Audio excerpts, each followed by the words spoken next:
जी हाँ, आज का हमारा वीडियो क्लास 12 बिजनेस स्टडीज का first chapter nature and significance of management का एक important topic that is functions of management.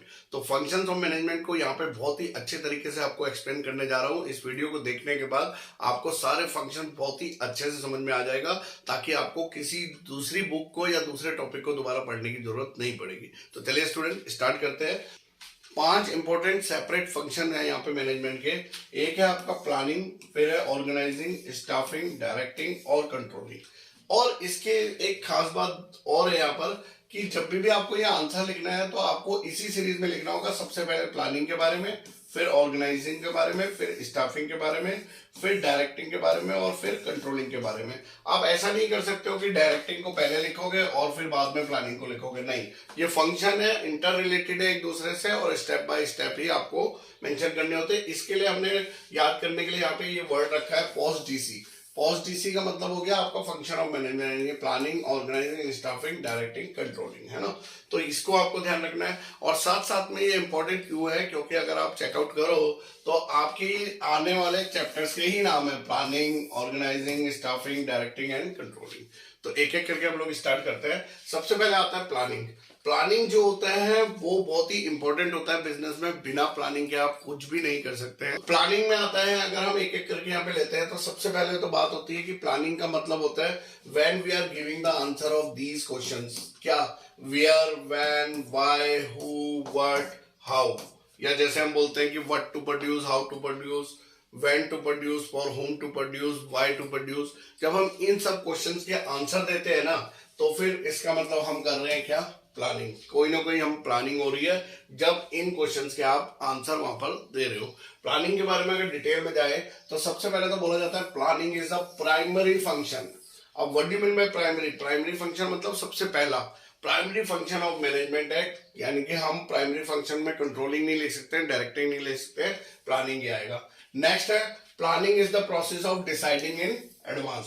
Actual में हम जो भी प्लानिंग करते हैं वो एडवांस में करी जाती है आगे को लेकर, यानी कि आने वाले समय में हमें क्या करना है उसको लेकर हमें एडवांस में करी जाती है। What is to be done, when it is to be done, how it is to be done and by whom it is to be done. तो ये सारा जो होता है प्लानिंग का फीचर्स भी है कि प्राइमरी फंक्शन ऑफ मैनेजमेंट, और साथ साथ में मीनिंग में भी आप लिख सकते हो it's a deciding in advance. Next, it's bridges the gap between the present and the future position. अभी हम प्रेजेंटली कहां पर हैं और हमें फ्यूचर में कहां पर जाना है, तो हमारा प्रेजेंट और फ्यूचर के गैप को जो ब्रिज करता है, यानी कि उस गैप को जो भरता है, वो प्लानिंग ही है। अगर हमारे पास प्लानिंग होगा तभी वो गैप हम फुलफिल कर पाएंगे और हम फ्यूचर पोजीशन तक, जहां पे मैनेजमेंट वांट्स टू अचीव, जो मैनेजमेंट अचीव करना चाहता है, वहां तक पहुंच पाएंगे। उसके बाद आता है it can not eliminate the risk but it can be reduces the risk. Yes, ये भी एक इंपॉर्टेंट है कि जो प्लानिंग होता है वो रिस्क को एलिमिनेट तो नहीं करता है, कि पूरी तरीके से खतरे को हटाता तो नहीं है, लेकिन रिड्यूस जरूर कर देता है। ये एक इंपॉर्टेंट है। फिर उसके बाद आपका यहाँ पे दिया हुआ है कि planning is a continuous process. Planning हमारा क्या है? कॉन्टिन्यूअस प्रोसेस है, नेवर एंडिंग प्रोसेस है। ये एक के बाद एक आपका चलता रहता है।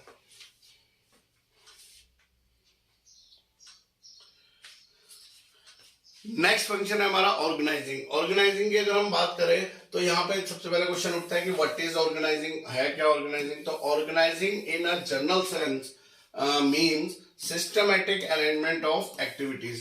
जो हमारी डिफरेंट एक्टिविटीज होने वाली है बिजनेस में, उनका सिस्टमैटिक अरेंजमेंट करना। पहले ये होगा, फिर ये होगा, फिर ये होगा, पहले ये काम होगा, फिर ये काम होगा। इसको कहते हैं हम क्या?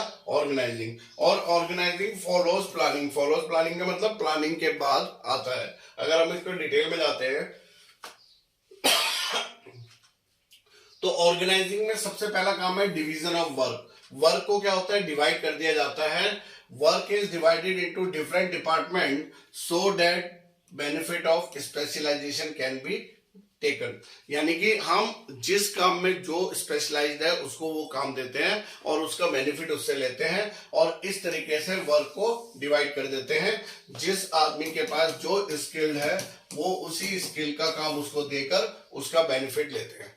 Next, common objective. ऑब्जेक्टिव सबका कॉमन है, इसका भी, इसका भी, इसका भी, कि हमें एक अच्छा प्रोडक्ट बनाना है। ऑब्जेक्टिव कॉमन है। तो यहाँ पर क्या है, डिफरेंट हेड्स बट सेम गोल। अलग अलग डिपार्टमेंट हो सकते हैं लेकिन सबका गोल एक ही होता है। उसके बाद आपका आता है create coordination among the department. जितने भी हमारे डिपार्टमेंट्स हैं उन पे आपस में क्या रहे, कोऑर्डिनेशन रहे, तालमेल रहे, सब एक दूसरे की बात को समझे, एक दूसरे के डिपार्टमेंट को हेल्प करे through the proper channel of communication, ताकि इनमें आपस में कम्युनिकेशन प्रॉपरली होता रहे। प्रॉपरली हर किसी को ये पता हो कि मुझे क्या करना है, दूसरे डिपार्टमेंट ने क्या बताया है, आपस में इतना कोऑर्डिनेशन होना चाहिए। And plurality of person, plurality का मतलब होता है ग्रुप ऑफ पर्सन होना चाहिए विद द कॉमन ऑब्जेक्टिव, क्योंकि जब बहुत सारे लोग मिलकर काम करते हैं और उनका ऑब्जेक्टिव एक ही होता है तो ये सारी चीजें आ जाती हैं आपकी किसमें, ऑर्गेनाइजिंग में। नेक्स्ट टॉपिक में आते हैं हम लोग अपने, तो नेक्स्ट टॉपिक है हमारा स्टाफिंग। अब यहाँ पर एक स्टाफिंग को अगर हम समझाएं तो कुछ इस तरीके से है कि जैसे आपको यहाँ पे दिख रहा है इन सब में जो है रॉन्ग लगा है लेकिन इस वाले में करेक्ट है। तो इसका मतलब होता है कि जब हम अपने बिजनेस के लिए, ऑर्गेनाइजेशन के लिए लोगों को हायर करते हैं, अपॉइंट करते हैं, तो हम क्या करते हैं, जितने भी लोग होते हैं उसमें से जो बेस्ट होता है ना उसको चूज करते हैं। तो बेस्ट एम्प्लॉय को चूज करने को ही स्टाफिंग कहा जाता है यहाँ पर। तो यहाँ पे क्या बोला जाता है कि staffing means appointing competent person, competent मतलब जो काबिल है, according to the importance of post in the organization. किस पोस्ट के लिए इसको हायर किया जा रहा है उसके अकॉर्डिंग जो है हम अपॉइंट करते हैं। और जब हम इस तरीके से अपॉइंट करते हैं तो उसे कहते हैं क्या, staffing.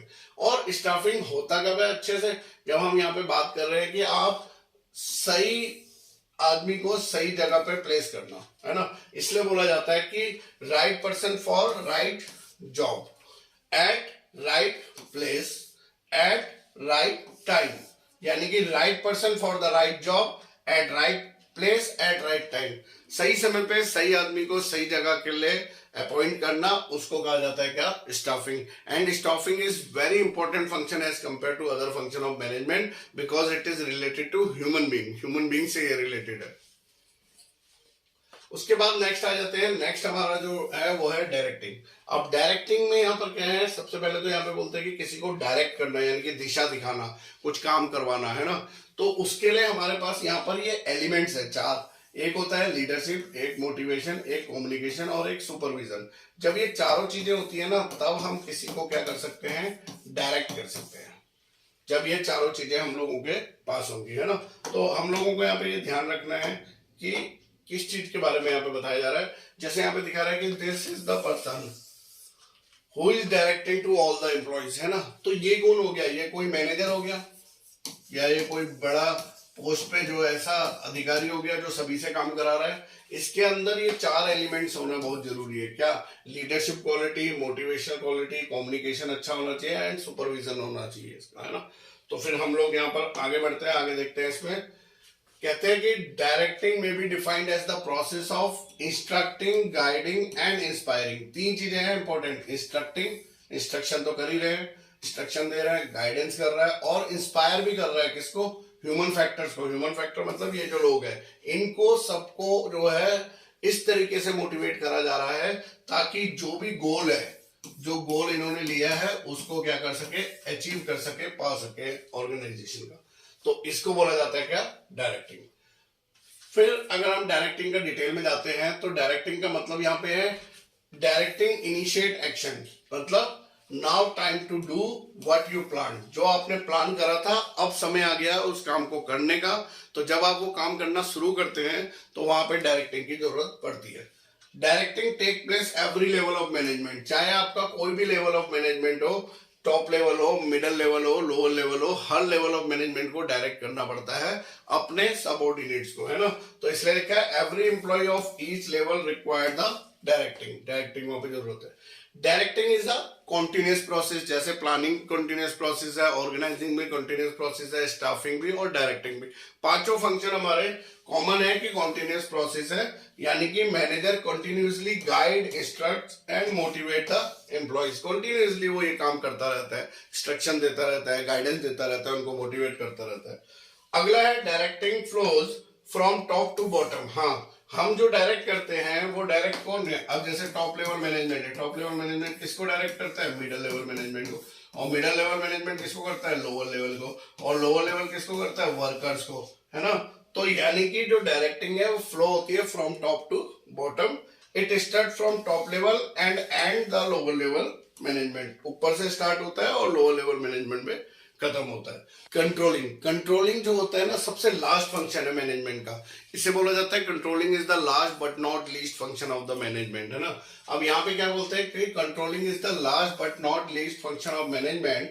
Controlling is the process of taking the steps to bring the actual result and desired result closer together. यानी कि हमारा जो हमने प्लान करा था, यानी कि जो हमने टारगेट लिया था, जो हमारा टारगेट था कि ये हमें कंप्लीट करना है, वो टारगेट और एक्चुअल में हमने पाया क्या, उन दोनों को आपस में कंपेयर करना। इन दोनों को कंपेयर करने को ही यहाँ पे कंट्रोलिंग कहा जाता है। यानी कि जैसे एक कंपनी ऑर्गेनाइजेशन ने टारगेट लिया कि वो लोग 100 पीस इस प्रोडक्ट के इस मंथ प्रोड्यूस करेंगे, तो ये क्या हो गया, ये हो गया उनका टारगेट। अब टारगेट को यहाँ पे क्या बोलते हैं कि डिजायर्ड रिजल्ट, कि ये चाहिए है। लेकिन जब उन्होंने प्रोड्यूस किया तो वो 80 ही प्रोड्यूस कर पाए, तो वो जो 80 था वो क्या हो गया, एक्चुअल रिजल्ट। तो हमने क्या करा, अपने टारगेट को, डिजायर्ड रिजल्ट को और एक्चुअल रिजल्ट को आपस में कंपेयर करने को ही क्या कहा जाता है यहाँ पर, कंट्रोलिंग। फिर उसके बाद हम आगे देखें यहाँ पर, तो कह रहा है कि controlling is the fundamental management function. Fundamental मतलब बेस फंक्शन है, जैसे अदर्स है प्लानिंग, ऑर्गेनाइजिंग, स्टाफिंग, डायरेक्टिंग, वैसे ही कंट्रोलिंग भी है। और essential function of every manager, her manager को इसकी जरूरत पड़ती है, टॉप लेवल, मिडिल लेवल और लोअर लेवल की। फिर बात कर रहे हैं कि controlling is a continuous activity या प्रोसेस, यानी कि कॉन्टिन्यूस तो है ही, सभी कॉन्टिन्यूस होते हैं, तो ये भी कॉन्टिन्यूस है।